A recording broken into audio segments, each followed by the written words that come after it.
তাদেরকে চাকরির জন্য আবেদন করা লাগে। আমরা চাই এই বাংলাদেশে যারা ভাইলেট আছে তাদেরকে বাতিল করে, যারা নার্স আছে তাদেরকে 2 বছর পর আপনারা জানেন আজকে এই আগস্ট মাসে আমাদের 5ই আগস্টে বাংলাদেশ দ্বিতীয়বার মধ্যে স্বাধীন হয়েছে। ভারত বিজেপিকে আমরা পদস্থ করতে পারছি।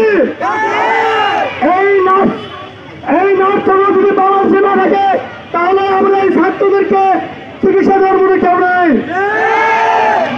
তাই আপনাদেরকে বলতে চাই, আমরা সমন্বয় বাহিনীকে বলতে চাই, আমার বন্ধু কেন্দ্রীয় সমন্বয় বাহিনীকে বলতে চাই, আমরা যারা সমন্বয় বাহিনী আছি তাদেরকে বলতে চাই, এই আমাদের সাধারণ নার্সদেরকে দাবি মানতে হবে।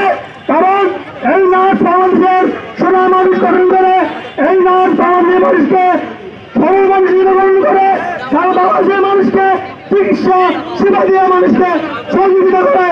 আমরা যারা